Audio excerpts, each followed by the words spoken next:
जिसकी कामनाएं पूरी ही नहीं हुई हैं, हर वस्तु को देख के जिसके मन में अभाव पैदा हो जाए, वो धनवान है? या जिसकी सारी कामनाएं पूरी हो गई, अब कुछ भी पाने की इच्छा नहीं रही, वो धनवान है? अरे जिसकी अब कुछ भी पाने की इच्छा नहीं रही, वो धनवान है। जिसकी अभी पाने की इच्छा है, ये और मिल जाए, ये और मिल जाए, ये मन में लालसा है, वो तो अभावग्रस्त है अभी। तो गोस्वामी तुलसीदास जी कहते हैं कि मेरी दृष्टि में केवट से बड़ा धनवान कोई नहीं है। बोले केवट धनवान कैसे हो गए? बोले जो कोई नहीं कह पाया, वो केवट ने कहा कि अब कछु नाथ न चाहिए। भोजन करने बैठे हैं, कब कहेंगे कि भैया अब कुछ मत परोसना? भूखा कहेगा? जिसका पेट भर गया वो कहेगा कि भैया आप थाली में कुछ मत डालना। और जो अभी थाली में परोसवा रहा है वो भूखा है।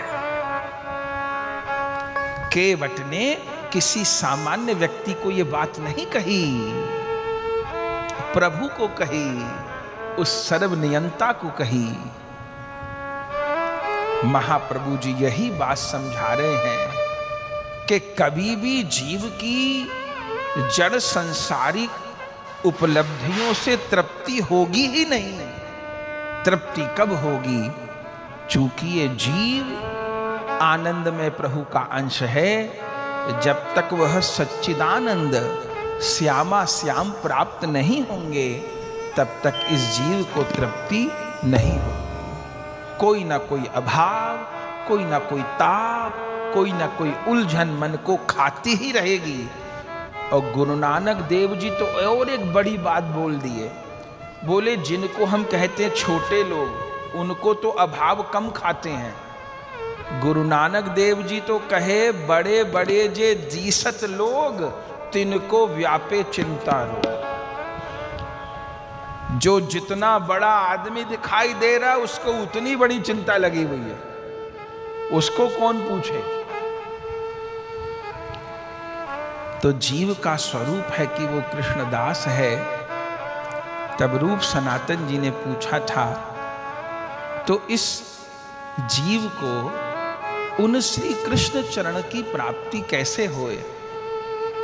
तब महाप्रभु जी आज्ञा किए, उनको प्राप्त करने के लिए एकमात्र सहज सरल सबल जो उपाय है वो भक्ति है। मार्ग तो अनेक हैं, ज्ञान का मार्ग भी है, कर्म का मार्ग भी है, योग का मार्ग भी है, लेकिन कोई भी मार्ग नितांत रूप से दुख की निवृत्ति नहीं करता। एक भक्ति मार्ग ऐसा है जो कि जीव का सर्वविध कल्याण करता है, और इस कलयुग में जिससे सरल सहज सबल कोई दूसरा उपाय नहीं है। जिस मार्ग पर सब लोग चल सकते हैं वह भक्ति मार्ग है। तब गोस्वामी जी ने पूछा कि महाप्रभु जी उस भक्ति का स्वरूप क्या है? महाप्रभु जी कहे उस भक्ति का स्वरूप है शरणागति। वह शरणागति जीव को कैसी प्राप्त हो? तब महाप्रभु जी कहे, यदि एक वाक्य में ये कहना हो शरणागति क्या, तो अहिर्निश रूप से भगवान नाम का जप, ये शरणागति का सबसे सरल और सहज रूप है। तो ये शरणागति पुष्ट कैसे हो? कौन साधन भक्ति के द्वारा जीव अपने लक्ष्य पर पहुंचे? तब महाप्रभु जी आज्ञा किए कि साधन भक्ति तो 9 हैं जिनको नवधा भक्ति कहा जाता है, पर उन नवधा भक्ति में 3 भक्ति मुख्य हैं, श्रवण, कीर्तन और स्मरण। ये भक्ति कब प्रारंभ होती है? महाप्रभु जी कहे यह भक्ति गुरु कृपा से जीवन में प्रारंभ होती है। तो जीवन में गुरु कृपा कब होती है? जीवन में गुरु कृपा होती है श्रद्धा से। जिसका सत्संग के प्रति, श्रद्धा माने महत्व बुद्धि, जिसकी सत्संग के प्रति, ग्रंथ के प्रति महत्व बुद्धि होती है, श्रद्धा होती है, उसके जीवन में गुरु कृपा का, ग्रंथ कृपा का, संत कृपा का प्रकाश होता है।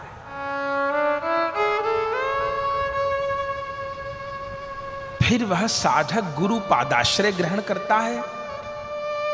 फिर जिस समय गुरुदेव उसको दीक्षा प्रदान करते हैं तो कान के माध्यम से उस भक्त के हृदय में वह नाम रूपी, वह मंत्र रूपी बीज बो देते हैं। जैसे किसान खेत में बीज बो देता है, ऐसे गुरुदेव उस शिष्य के भीतर कर्ण के माध्यम से नाम रूपी, मंत्र रूपी बीज बो देते हैं।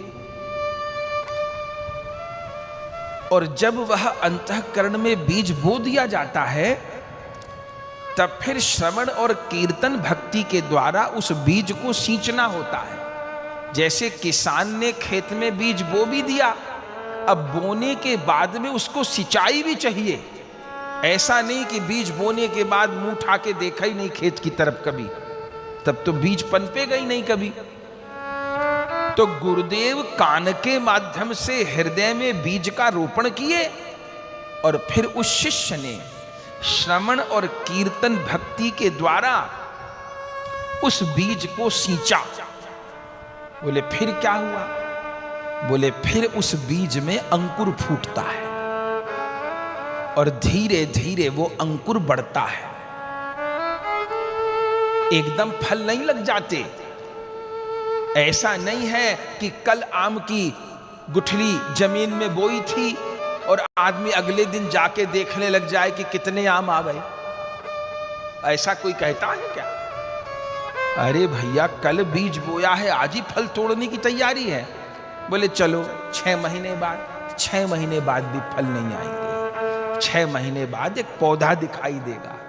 अरे आम के पेड़ में 10-10 साल बाद फल लगते हैं, और इस भक्ति वाले मार्ग में 4 दिन में ही फल चाहिए।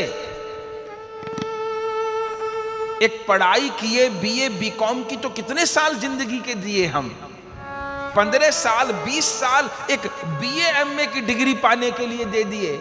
तो ये भक्ति मार्ग में समय कितना दिए, इनपुट कितना किए।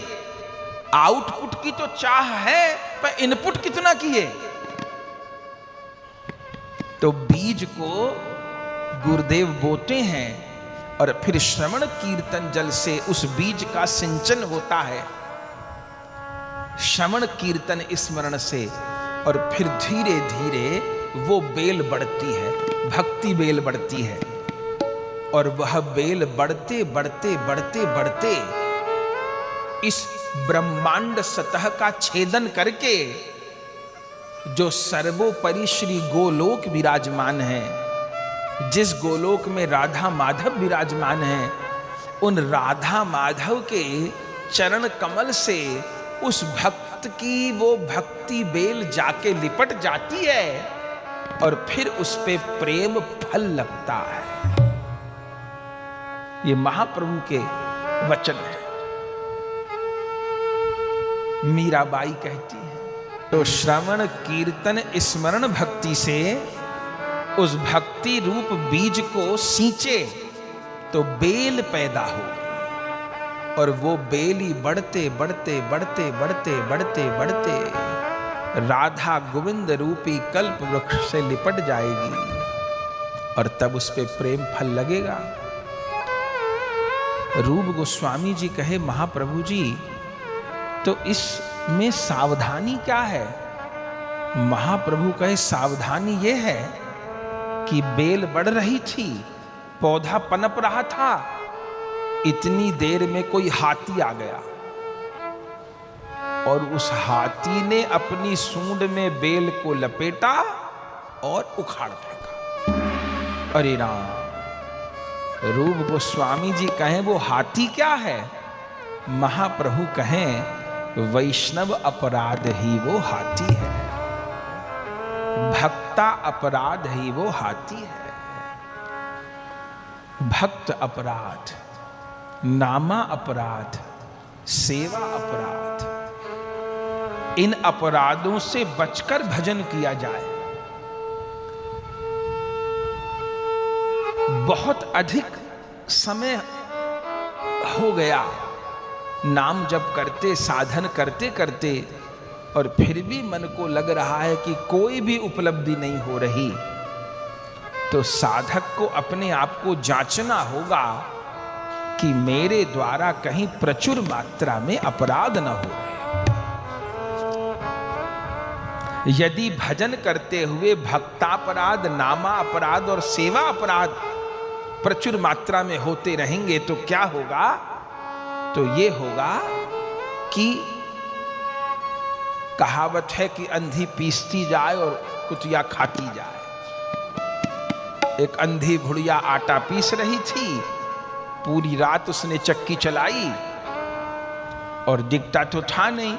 सुबह उसको लगा कि बहुत आटा इकट्ठा हो गया होगा, तो हाथ से समेटने लगी आटा, तो आटा नहीं, तो रोने लग गई कि मेरी तो बाजू दुख गई, पूरी रात चक्की चलाते चलाते इतना आटा मैंने पीसा और एक चुटकी आटा नहीं दिख रहा। लोग आए, सारी बात उस बूढ़ी औरत ने बताई, अरे आटा नहीं है।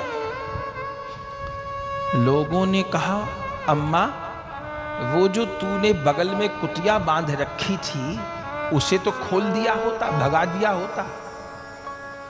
हुआ क्या? बोले तूने गेहूं तो पीसा, ऐसा नहीं कि पीसा नहीं, आटा भी बना, लेकिन वो जो कुतिया थी ना वो सब चाटती चली। भजन तो किया लेकिन वैष्णव अपराध, प्रचुर मात्रा में नामा अपराध, सब भजन को चाटते चले गए।